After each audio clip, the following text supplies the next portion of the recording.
आमतौर पे हम ब्रेन ट्यूमर को दिमाग के अंदर किसी भी गांठ या किसी भी ग्रोथ को ब्रेन ट्यूमर कहते हैं। ब्रेन ट्यूमर काफ़ी कॉमन बीमारी है। अगर इसका हमें समय से रहते पता लग जाए और जल्दी ट्रीटमेंट हो जाए तो डेफिनेटली डॉक्टर और पेशेंट दोनों के लिए बहुत ही आसानी हो जाती है। इसमें रिजल्ट बड़े अच्छे मिल जाते हैं। लेट होने पे थोड़ा मुश्किल होता है। ब्रेन ट्यूमर जब भी कभी दिमाग में डेवलप होता है तो सबसे पहले मरीज एक सिर में दर्द करके आता है।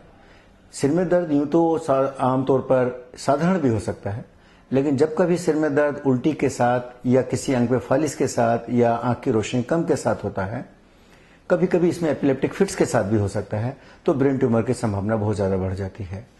ये ब्रेन ट्यूमर एक सीरियस बीमारी मानी जाती है। ये बच्चों से लेकर बड़ों तक किसी भी एज ग्रुप में हो सकता है, लेकिन बच्चों में ट्रीटमेंट प्लान अलग होता है, बड़ों में इसका ट्रीटमेंट प्लान अलग होता है। एंड अच्छे रिजल्ट्स पाने के लिए जल्दी ट्रीटमेंट शुरू होना, जल्दी डायग्नोज करना बहुत जरूरी है।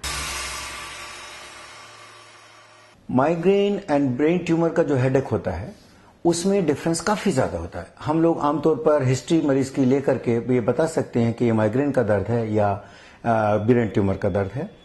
आमतौर पर सबसे पहले हम लोग पूछते हैं कि ये दर्द लगातार रहता है या रुक रुक के उठता है।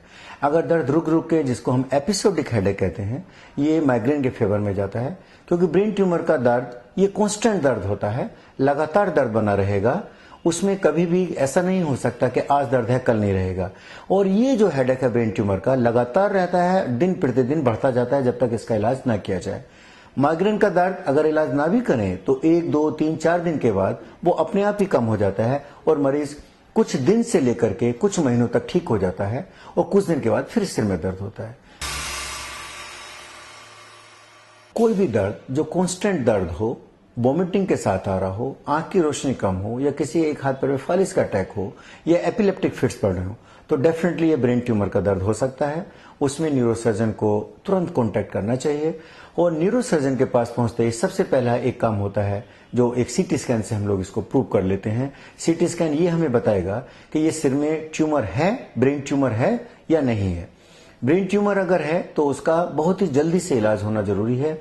जितना छोटा ब्रेन ट्यूमर, जितने कम दिन का ब्रेन ट्यूमर होगा, उसको ऑपरेशन करके या दवाइयों द्वारा, कभी कभी हम लोग दवाई भी देते हैं, ऑपरेशन नहीं भी एडवाइज करते हैं, उसमें अर्ली स्टेज में रिजल्ट्स बहुत अच्छे होते हैं।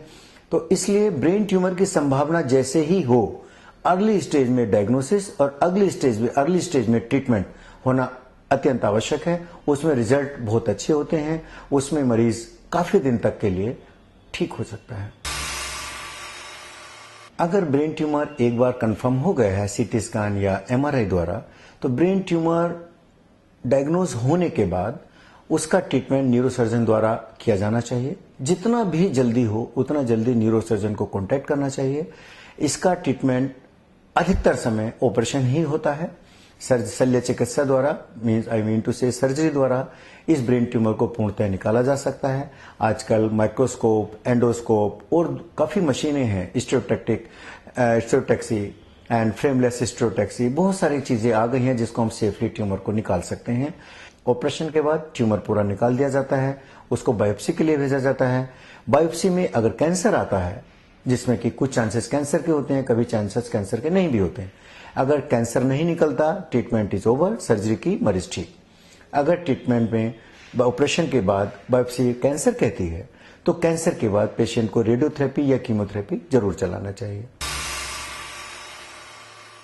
कुछ ट्यूमर्स ऐसे होते हैं जिनको हम लो ग्रेड ग्लायोमा बोलते हैं और छोटे माइक्रोपिट्यूटरी एडिनोमा, ये 2 ट्यूमर ऐसे हैं जिसमें हम लोग वेट एंड वॉच करते हैं, केवल दवाइयां देते हैं। पिट्यूटरी माइक्रोएडिनोमा जो एक तरह का ट्यूमर है पिट्यूटरी ग्लैंड का ब्रेन के अंदर, अगर हम उसमें ब्रोमोक्रिप्टिन नाम की दवाई होती है वो देते रहते हैं तो कभी कभी ये ट्यूमर स्वतः ही ठीक हो जाते हैं। लो ग्रेड ग्लायोमा एक तरह के कैंसरस ट्यूमर तो हैं, लेकिन वो इतने आक्रामक ट्यूमर नहीं है जिनको हम ऑपरेशन करके निकालें। उनमें हम केवल एंटी कन्वर्जेंट दवाइयां देते हैं, वेट एंड वॉच करते हैं और उसमें से 80% पेशेंट्स ट्यूमर से सिम्टम फ्री रहते हैं, मरीज को लाइफ लॉन्ग कोई प्रॉब्लम नहीं आती है। अगर ये कभी बढ़ता है तो फिर हम उसमें मैलिग्नेंट ट्यूमर की तरह से उसका ट्रीटमेंट करते हैं।